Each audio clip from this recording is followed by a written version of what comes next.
ಎಲ್ಲರಿಗೂ ನಮಸ್ಕಾರ. ರೂಪಾ ನಾಗರಾಜ್ ಯೂಟ್ಯೂಬ್ ಚಾನಲ್ಗೆ ತಮ್ಮೆಲ್ಲರಿಗೂ ಸ್ವಾಗತ.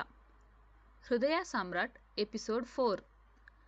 ಇಬ್ಬರು ಮಾತನಾಡುತ್ತಾ ಹೋಗ್ತಿರೋರನ್ನ ಒಬ್ಬ ಓಡಿ ಬಂದವನು ಅವಳನ್ನು ತಳ್ಳಿಕೊಂಡು ಓಡಿದ. ಇನ್ನು ಅತ್ತಲೇ ನೋಡುತ್ತಿದ್ದವಳನ್ನ ಹಿಂದಿನಿಂದ ಮುಖಕ್ಕೆ ಮಂಕಿ ಕ್ಯಾಪ್ ಧರಿಸಿದ್ದ ವ್ಯಕ್ತಿಯೊಬ್ಬ ಓಡಿ ಬಂದವನು ಅವಳಿಗೆ ಡಿಕ್ಕಿ ಹೊಡೆದ. ಆ ರಭಸಕ್ಕೆ ಅವಳು ಅಲ್ಲೇ ಇದ್ದ ಕಲ್ಲಿನ ಮೇಲೆ ಬಿದ್ದಳು ಹಾಗೂ ಅವಳ ಹಣೆಯಲ್ಲಿ ರಕ್ತ ಒಸರುತ್ತಿತ್ತು. ಯು ಈಡಿಯಟ್, ಕಣ್ಸಲ್ವಾ ನಿಮಗೆ? ಕ್ಷಿತ್ ಬಯಲು ಸ್ಟಾರ್ಟ್ ಮಾಡುತ್ತಲೇ ಗೆಳತಿಯನ್ನ ಎದ್ದು ಕೂರಿಸುವ ಪ್ರಯತ್ನ ಮಾಡಿದ. ಹಿಂದೆ ತಿರುಗಿ ನೋಡಿದ ವ್ಯಕ್ತಿ ಬಂದು ಕ್ಷಮೆ ಕೇಳುವವನಿದ್ದ. ಆದರೆ ಅವನು ಬಂದು ಇವ್ರತ್ರ ಕ್ಷಮೆ ಕೇಳ್ತಿದ್ರೆ ಮುಂದಿರುವವನು ತಪ್ಪಿಸಿಕೊಂಡು ಹೋಗಿಬಿಡುತ್ತಿದ್ದ. ಇವಳಿನ್ನೂ ಅಲ್ಲಿ ಕೂತಿದ್ದಾಗಲೇ ಕೈಯಲ್ಲಿ ಒಂದು ಹ್ಯಾಂಡ್ ಬ್ಯಾಗ್ ಹಿಡಿದು ವಾಪಸ್ ಆದವ ಇನ್ನೂ ಮಂಕಿ ಕ್ಯಾಪ್ ತೆಗೆದಿರಲಿಲ್ಲ. ಅಷ್ಟರಲ್ಲೇ ಅಲ್ಲಿಗೆ ಬಂದ ಹುಡುಗಿ ಅವನಿಗೆ ಧನ್ಯವಾದ ತಿಳಿಸಿದ್ದಳು. ಆಗ ಅವ ತನ್ನ ಮಂಕಿ ಕ್ಯಾಪ್ ತೆಗೆದ. ಅವನು ವಾಪಸ್ ಬಂದ ಅಂತ ಬೈಯಲು ಹೋದ ಕ್ಷಿತ್ನ ತಡೆದವಳು ಆ ಹುಡುಗಿ, ಥ್ಯಾಂಕ್ ಯು ಸರ್, ನನ್ನ ಬ್ಯಾಗ್ ನನಗೆ ಮತ್ತೆ ಸಿಗೋ ಹಾಗೆ ಮಾಡಿದ್ರಿ. Thank you very much. It's okay. ಹಾಗೆ ಸ್ವಲ್ಪ ಭೂಮಿಯಲ್ಲಿದ್ದೀವಿ ಅನ್ನೋ ಜ್ಞಾನನೂ ಇರಲಿ. ಬೈದ್ನೋ ಬುದ್ಧಿ ಹೇಳಿದ್ನೋ ಗೊತ್ತಾಗಲಿಲ್ಲ ಆ ಹುಡುಗಿಗೆ. ಆ ಹುಡುಗಿ ಅತ್ತ ಹೋಗ್ತಿದ್ದ ಹಾಗೆ ಇವನ ಬಳಿ ಬಂದರು ಇಬ್ಬರು. ಹೆಲ್ಲೋ ಮಿಸ್ಟರ್ ಸಾಮ್ರಾಟ್ ಎಂದಿನಂತೆ ಅವಳದು ಚಂದದ ನಗು. ಯಾವುದೋ ಮೊದಲೇ ಕೇಳಿರುವ ಧ್ವನಿ ಎಂದು ಹಿಂದೆ ತಿರುಗಿದವನಿಗೆ ಹಣೆಯಲ್ಲಿ ಒಸರುತ್ತಿದ್ದ ಬ್ಲಡ್ ತನ್ನ ಗೆಳೆಯ ಕೊಟ್ಟ ಕರ್ಚಿಫ್ನಿಂದ ಬಿಗಿದ್ದು ನೋಡಿದವನಿಗೆ ಅದೇನೋ ಸಂಕಟ ಅಂತೂ ಅಲ್ವೇ ಅಲ್ಲ. ಹಾಲು ಕುಡ್ದಷ್ಟು ಸಂತೋಷವಾಗಿ ಬಿಟ್ಟಿದ್ದಿದ್ರೆ ಅಲ್ಲೇ ಒಂದೆರಡು ಸ್ಟೆಪ್ ಡ್ಯಾನ್ಸ್ ಕೂಡ ಮಾಡ್ತಿದ್ದ.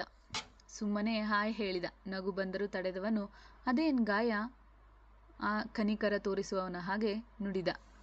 ಕ್ಷಿತ್, ಎಲ್ಲ ನಿಮ್ಮಿಂದಾನೆ, ಮುಖ ಊದಿಸಿ ಹೇಳಿದ ಸ್ವಲ್ಪ ಕೋಪದಲ್ಲೇ. ನಾನೇನು ಮಾಡಿದೆ? ಅವನಿಗೆ ತಾನು ಬೀಳಿಸಿದ್ದು ಇವಳನ್ನೇ ಎನ್ನುವುದೇ ನೆನಪಿಲ್ಲ. ಯಾರನ್ನೋ ಬೀಳಿಸಿದೆ ಅಂತ ಗೊತ್ತು, ಆದರೆ ಇವಳನ್ನ ಅಂತ ಅವನು ಸ್ಪಷ್ಟವಾಗಿ ನೋಡಿರಲಿಲ್ಲ ಆವಾಗ. ಮತ್ತೆ ಅವನ್ನ ಬೀಳಿಸಿ ತಿರುಗಿ ನೋಡದೆ ಹೋದದ್ದು ನೀನೇ. ಅದಕ್ಕೆ ಇವಾಗ ಅವನಿಗೆ 10 ಲೀಟರ್ ಹಾಲು ಕುಡಿದಷ್ಟು ಸಂತೋಷ, ಆದರೆ ಹೊರಗೆಡುವಂತಿಲ್ಲ ಅಷ್ಟೇ. ಅರೆ ಹೌದಾ? ಛೇ, ತುಂಬ ಪೆಟ್ಟಾಯ್ತಾ? ಅಷ್ಟೇ ಕೇಳಿದ್ದು. ಆದರೆ ಅವನ ಬಾಯಿಂದ ಸಾರಿ ಅನ್ನೋ ಪದವೂ ಆಚೆ ಬರಲಿಲ್ಲ. ಇಟ್ಸ್ ಓಕೆ ಮಿಸ್ಟರ್ ಸಾಮ್ರಾಟ್, ನೀವೇನು ಬೇಕು ಅಂತ ಮಾಡಿದ್ದಲ್ವಲ್ಲ, ಹಾಗೆ ನೀವು ಒಂದು ಒಳ್ಳೆ ಕೆಲಸ ಮಾಡಿದ್ದೀರಾ. ಒಂದು ನಗು ಅವಳಿಗೆ ಬಿಸಾಕಿ ಅವನ ಪ್ರಕಾರ ಸಾರಿ ಅನ್ನುವುದು ನಾನಿನ್ನೂ ಬರ್ತೀನಿ ಅಂತ ಹೇಳಿ ಅಲ್ಲಿಂದ ಹೊರಟ.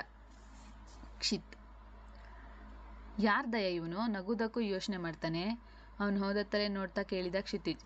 ಏನೋ ಯೋಚಿಸಿ, ಅಂದರೆ ನೀನು ಹೇಳಿದ ಮಿಸ್ಟರ್ ರೂಡ್ ಕಮ್ ಸಾಮ್ರಾಟ್ ಇವನೇನಾ? ಹ್ಞೂ ಕಣೋ, ಗೊತ್ತಾಯ್ತಾ ನಿಂಗೆ? ಅವನ ಮುಖ ನೋಡಿ ನೀನು ಹೇಳಿದ ನೇಮ್ ಮ್ಯಾಚ್ ಮಾಡಿನೇ ಯಾರು ಬೇಕಾದರೂ ಹೇಳ್ತಾರೆ. ಹೀ ಈಸ್ ಸೋ ರೂಡ್, ಆದರೂ ಸಕ್ಕತ್ ಹ್ಯಾಂಡ್ಸಮ್ ಅಲ್ವಾ? ತರ್ಲೆ ಬಾರೋ, ಹುಡುಗಿರು ನಿನ್ನಷ್ಟು ಜಲಸ್ ಫೀಲ್ ಆಗಲ್ಲ. ಒಬ್ಬನೇ ಬಂದು ಕುಳಿತವನು ಇನ್ನು ಅದೆಷ್ಟೇ ಜನರ ಜೀವನದಲ್ಲಿ ಆಟ ಆಡಬೇಕು ಅಂತ ಸ್ಕೆಚ್ ಹಾಕಿದ್ಯಾ ಮಿಸ್ ಹೃದಯ? ಅವನು ತನ್ನ ಗೆಳೆಯನ ಜೊತೆಗೆ ಮಾತನಾಡಿದ್ದು ನೆನಪಿಸ್ಕೊಂಡ. ಹಲೋ ಕ್ಷಮ್, ಏನೋ ಇಷ್ಟೊಂದು ಬ್ಯುಸಿ? ಮಗ, ನಾನು ನಿಂಗೆ ಒಂದು ವಿಷಯ ಹೇಳಬೇಕು. ಆಕಾಶ್, ನೀನು ಯಾವಾಗ ಫೋನ್ ಮಾಡಿದ್ರು ಒಂದಲ್ಲ ಒಂದು ವಿಷಯ ಹೇಳೇ ಹೇಳ್ತೀಯ ಅಂತ ಗೊತ್ತು. ಅದೇನು ಹೇಳು? ಕ್ಷಮ್, ಲೋ ವಿಜು, ಈ ಸನ್ಯಾಸಿಗೆ ಸ್ವಲ್ಪ ಸುಮ್ಮನಿರೋಕೆ ಹೇಳು. ಇವತ್ತು ಬೇರೆ ನಾನು ಫ್ಯೂಚರ್ ಸಂಸಾರದ ವಿಷಯ ಮಾತಾಡಬೇಕು. ಸಾಮ್ರಾಟ್, ಥೂ ನನ್ನ ಮಕ್ಕಳ, ಯಾವಾಗ ಫೋನ್ ಮಾಡಿದ್ರೆ ಒಳ್ಳೆ ನಾಯಿಗಳ ಥರ ಕಿತ್ತಾಡೋದೇ ಆಯಿತು. ಅಕ್ಷು, ನೀನು ಸುಮ್ಮನಿರು. ಕ್ಷಮ್, ನೀನು ಅದೇನು ಹೇಳು. ಕ್ಷಮ್, ಅದು ನಾನು ಸಾಮ್ರಾಟ್. ಕ್ಷಮ್, ನಾನು ಸಾಮ್ರಾಟ್. ಕ್ಷಮ್, ನಾನು ಆಕಾಶ್. ಹೇಯ್, ಥೂ, ಮುಂದಕ್ಕೆ ಹೇಳು. ನೀನೇ ಅಂತ ಗೊತ್ತು. ಸಾಮ್ರಾಟ್, ಮಗನೇ, ಇವಾಗ ನೀನು ನಾನು ಅಂತೇಳೋದು ಬಿಟ್ಟು ಮುಂದೆ ಹೇಳಿಲ್ಲ ಅಂದರೆ ಹುಡುಕೋ ಬಂದು ಹೊಡಿತೀನಿ. ಅದು ನಾನು ಇಬ್ಬರು ಒಂದೇ ಬಾರಿ ಮತ್ತೆ ನಾನು ಕೋಪದಲ್ಲಿ ಹೇಳಿದರೆ ಸಾರಿ, ನಾನು ಒಂದು ಹುಡುಗಿನ ಲವ್ ಮಾಡ್ತಿದ್ದೀನಿ. ಹಾಗೂ ಇವತ್ತು ಪ್ರಪೋಸ್ ಕೂಡ ಮಾಡಿ ಬಂದೆ. ಅವಳ ಕಡೆಯಿಂದ ಕೂಡ ಓಕೆ. ಆಕಾಶ್, ಮಗ, ಏನು ಅಚೀವ್ಮೆಂಟ್ ಮಗ, ನೀನು ಇಷ್ಟೊಂದು ಮುಂದುವರೆದಿದ್ಯಾ ಅಂತ ನನಗೆ ಗೊತ್ತೇ ಇರಲಿಲ್ಲ. ಕ್ಷಮ್, ನನ್ನೇನು ನಿನ್ನ ಥರ ಸನ್ಯಾಸಿ ಅಂದ್ಕೊಂಡೇನೋ. ಸಾಮ್ರಾಟ್, ಆಕಾಶ, ಎಲ್ಲಿಂದ್ಯಾ ಕಂದ? ಬೇಗ ಎಲ್ಲಿದ್ರು ರೂಮ್ ಹತ್ರ ಬಾ, ಪಾರ್ಟಿ ಮಾಡೋಣ. ನಮ್ಮ ಹುಡುಗ ಬೇಜಾನ್ ಅಚೀವ್ಮೆಂಟ್ ಮಾಡಿ ಬಿಟ್ಟಿದ್ದಾನೆ ಜೀವನದಲ್ಲಿ. CA ಎಕ್ಸಾಮ್ ಪಾಸ್ ಆಗಿದ್ರು ಅವನು ಇಷ್ಟು ಖುಷಿ ಪಡ್ತಿರ್ಲಿಲ್ಲ ಅಲ್ವೇನೋ? ಕ್ಷಮ್, ಮಗ, ನೀನು ಬಟ್ಟೆಲಿ ಸುತ್ತೊಡಿತಿಲ್ಲ ತಾನೇ? ಅನುಮಾನಾಸ್ಪದವಾಗಿ ಕೇಳಿದ. ಛೇ ಇಲ್ಲ ಮಗ, ಡೈರೆಕ್ಟ್ ಹೊಡೆಯೋಣ ಅಂದ್ಕೊಂಡೆ. ತಿರ್ಬೋಕಿ ನನ್ನ ಮಗನೇ, 3 ವರ್ಷದಿಂದ ಕಟ್ಟಿರೋ ಎಕ್ಸಾಮ್ನೇ ಪಾಸ್ ಮಾಡಿಲ್ಲ. ಲವ್ ಅಂತೆ ಲವ್ವು. ಮಗನೇ, ಈ ಬಾರಿ ರಿಸಲ್ಟ್ ಏನಾದರೂ ಹೋಗೇ ಹಾಕ್ಕೊಂಡಿರ್ಬೇಕು. ನಿನ್ನ ಲವ್ಗೆ ನಾನೇ ತಿಥಿ ಮಾಡೋದು. ಕ್ಷಮ್, ಮಗ, ನೀನೊಬ್ಬ ಫ್ರೆಂಡ್ ಆಗಿ ನೀನೇ ಸಪೋರ್ಟ್ ಮಾಡಲಿಲ್ಲ ಅಂದರೆ ಇನ್ನು ಈ ಸನ್ಯಾಸಿ ಹೇಗೋ ಸಪೋರ್ಟ್ ಮಾಡ್ತಾನೆ? ಆಕಾಶ್, ನೋಡು, ಪದೇ ಸನ್ಯಾಸಿ ಅನ್ನೋದಲ್ಲದೆ ನನ್ನ ಬುಡಕ್ಕೆ ಬರ್ತಿದ್ಯಾ. ಹೀಗೆ ಆದರೆ ಈ ಜನ್ಮದಲ್ಲಿ ನೀನು ಮದುವೆ ಆಗಲ್ಲ ಅಂತ ಶಾಪ ಕೊಟ್ಬಿಡ್ತೀನಿ. ಕ್ಷಮ್ ಜೋರಾಗಿ ನಗುತ್ತಾ, ಹೋಗೋಲ್ಲೋ, ನೀನೇನು ದೊಡ್ಡ ದುರ್ವಾಸ ಮುನಿ ಶಾಪ ಕೊಡೋಕೆ. ಸಾಮ್ರಾಟ್, ನಾಯಿ ನನ್ನ ಮಕ್ಕಳ, ಸ್ಟಾಪ್ ಮಾಡಿ ನಿಮ್ಮ ಜಗಳ. ಕ್ಷಮ್, ಲವ್ ಮಾಡೋದು ತಪ್ಪಲ್ಲ, ಆದರೆ ಅದರ ಜೊತೆಗೆ ಜೀವನಕ್ಕೆ ಆಧಾರ ಕೂಡ ಮುಖ್ಯ ಅಲ್ವಾ? ಹುಡುಗಿ ಬಗ್ಗೆ ಎಲ್ಲ ವಿಚಾರಿಸಿದ್ಯಾ? ಹೇಗೆ ಹುಡುಗಿ? ಹಾಗೆ ಅವಳು ಏನು ಮಾಡ್ಕೊಂಡಿದ್ದಾಳೆ?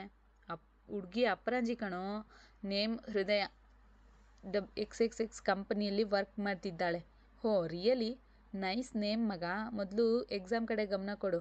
ಆರ್ಟಿಕಲ್ಶಿಪ್ ಮುಗಿದು 3 ವರ್ಷ ಆದರೂ ತಮ್ಮದು ಇನ್ನೂ ಎಕ್ಸಾಮ್ ಪಾಸ್ ಆಗಿಲ್ಲ ಹೇಳ್ಕೊಳ್ಳೋಕೆ ನನ್ನ ಫ್ರೆಂಡು. ಥು ನಿನ್ನ ಮಗ, ಈ ಸಲ ಪಕ್ಕ ಬಿಡೋ. ಹಿಂದಿನ ದಿನಗಳ ಮೆಲುಕು ಹಾಕುತ್ತಿದ್ದವನ ಭುಜದ ಮೇಲೆ ಕೈ ಊರಿದ ಅವನ ಗೆಳೆಯ ಆಕಾಶ್. ಆಕಾಶ್, ಬಂದು ತುಂಬ ಹೊತ್ತಾಯ್ತಾ? ಸಾಮ್ರಾಟ್, ಇಲ್ವೋ ಮಗ, ನಮ್ಮ ಹಳೆ ದಿನಗಳು ಎಷ್ಟು ಚೆಂದ ಆಯಿತು ಅಲ್ವಾ? ಆ ದಿನ ಮತ್ತೆ ವಾಪಸ್ ಬರೋಲ್ಲ. ಅದೇ ಥರ ಇರೋಣ ಅಂದರೆ ಅದರಲ್ಲಿ ಜೀವ ತುಂಬಿದ್ದ ನಮ್ಮ ಕ್ಷಮ್ ಎಂದೂ ಬಾರದ ಲೋಕಕ್ಕೆ ಹೋಗ್ಬಿಟ್ಟ. ಇಬ್ಬರು ಗೆಳೆಯರು ತಮ್ಮ ಹಿಂದಿನ ದಿನಗಳನ್ನು ಮೆಲುಕು ಹಾಕಿದರು.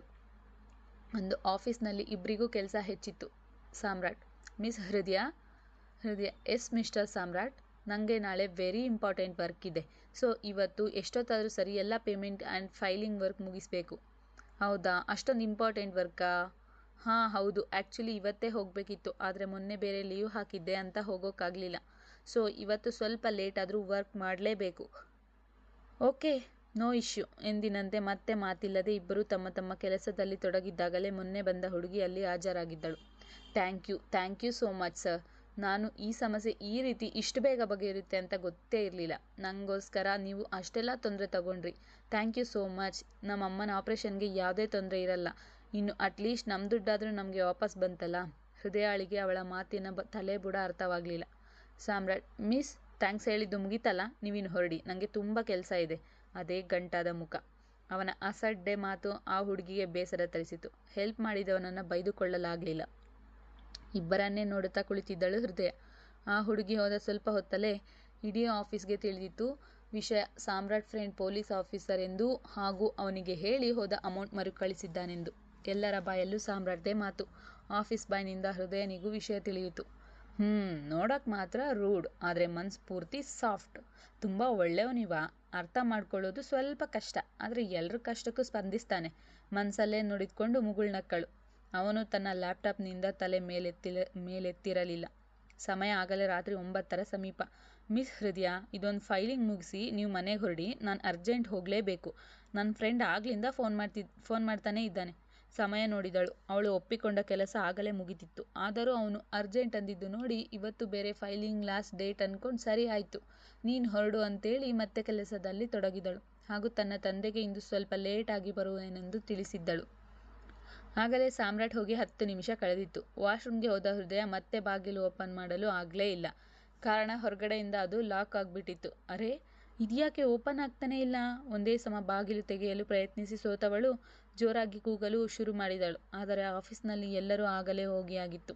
ಅಲ್ಲಿ ನೈಟ್ ಶಿಫ್ಟ್ ಇರದ ಕಾರಣ ಬಾಗಿಲು ಬಡಿಯುವವಳ ಎದೆಯಲ್ಲಿ ಸಣ್ಣಗೆ ಅಲ್ಲ ದೊಡ್ಡ ಭಯವೇ ಆವರಿಸಿತು. ಇಷ್ಟು ದೊಡ್ಡ ಬಿಲ್ಡಿಂಗ್ನಲ್ಲಿ ನಾನೊಬ್ಬಳೇನಾ? ಅದು ಅಲ್ಲದೆ ಲಾಕ್ ಹೇಗೆ ಹೊರಗಡೆ ಆಗಲು ಸಾಧ್ಯ?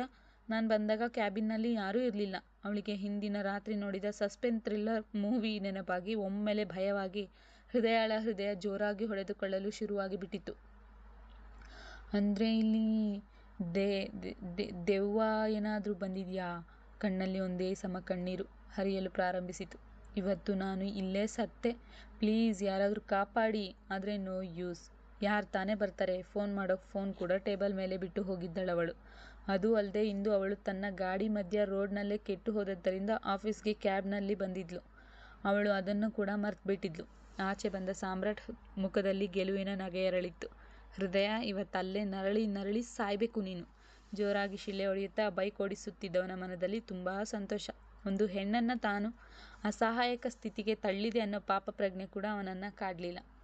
ಹತ್ತು ಸುಸ್ತಾಗಿ ಅಲ್ಲೇ ಕುಳಿತು ಬಿಟ್ಟಳವಳು. ಅವಳಿಗೋ ವಿಪರೀತ ಭಯ. ಇದೇನಿದು, ಪಾರ್ಕಿಂಗ್ನಲ್ಲಿ ವೆಹಿಕಲ್ ಯಾವುದೂ ಇಲ್ಲ.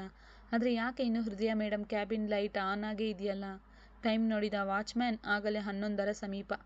ಮೊದಲು ಹೋಗಿ ಲೈಟ್ ಆಫ್ ಮಾಡಿ ಬರಬೇಕು, ಇಲ್ಲ ಸರ್ ನೋಡಿದರೆ ಅಷ್ಟೇ ಅಂತೇಳಿ ಲಿಫ್ಟ್ ಏರಿ ಹೋದವ. ಹೃದಯಳ ಕ್ಯಾಬಿನ್ ತಲುಪಿದವನಿಗೆ ಟೇಬಲ್ ಮೇಲೆ ಇದ್ದ ಹೃದಯ ಲ್ಯಾಪ್ಟಾಪ್, ಮೊಬೈಲ್ ಮತ್ತು ಅಲ್ಲೇ ಪಕ್ಕದಲ್ಲೇ ಇದ್ದ ಬ್ಯಾಗ್ ಕಣ್ಣಿಗೆ ಬೀಳತ್ತೆ. ಅಂದರೆ ಮೇಡಮ್ ಇನ್ನೂ ಹೋಗಿಲ್ಲ ಯೋಚಿಸಿದವನು ಹೃದಯ ಮೇಡಮ್ ಅಂತೇಳಿ ಒಂದೇ ಸಮ ಕೂಗಿದ. ಮಧ್ಯಾಹ್ನ ತಿಂದಿದ್ದು ಬಿಟ್ಟರೆ ಮತ್ತೇನೂ ಅವಳು ತಿಂದಿದ್ದೇ ಇಲ್ಲ. ಅಲ್ಲದೆ ಭಯಕ್ಕೆ ಅವಳ ಶಕ್ತಿಯೇ ಕುಂದಿತ್ತು.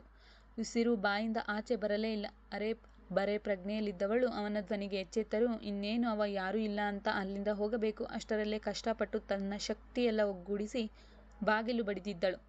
ಬಾಗಿಲಿನ ಶಬ್ದಕ್ಕೆ ಅತ್ತ ಧಾವಿಸಿದ ವಾಚ್ಮ್ಯಾನ್ ಹೊರಗಿಂದ ಲಾಕ್ ಆಗಿರುವುದು ನೋಡಿ ಮತ್ತೊಮ್ಮೆ ಹೃದಯ ಮೇಡಮ್ ಎಂದು ಕೂಗಿದ. ಈ ಬಾರಿ ಅವಳು ಪೂರ್ತಿ ಪ್ರಜ್ಞೆ ತಪ್ಪಿ ಬಿದ್ದಿದ್ದಳು. ಮತ್ತೆ ವಾಪಸ್ ಹೋಗಲು ಹೊರಟವ. ಏನಾದ್ರೂ ಆಗ್ಲಿ, ಅದು ಕೂಡ ಲೈಟ್ ಆನ್ ಇದೆ, ಆಫ್ ಮಾಡೋಣ ಅಂತ ಬಾಗಿಲು ತೆರೆದವನು ಕೆಳಗೆ ಬಿದ್ದಿದ್ದ ಹೃದಯಾಳನ್ನ ನೋಡಿ ಕೈಕಾಲೇ ಆಡದಾಗಿತ್ತು ಅವನಿಗೆ. ತಕ್ಷಣ ಅಲ್ಲೇ ಇದ್ದ ಇನ್ನೊಬ್ಬ ಸೆಕ್ಯೂರಿಟಿಗೆ ಫೋನ್ ಮಾಡಿ ಬರಲು ಹೇಳಿ ಆಂಬ್ಯುಲೆನ್ಸ್ ಕರೆಸಿ ಹಾಗೂ ಅವರ ಬಾಸ್ಗೆ ವಿಷಯ ತಿಳಿಸಿದ. ಅವರ ತಂದೆಗೆ ವಿಷಯ ತಿಳಿಸುವುದೇ ಅವರಿಗೆ ಮರೆತು ಹೋಗಿತ್ತು.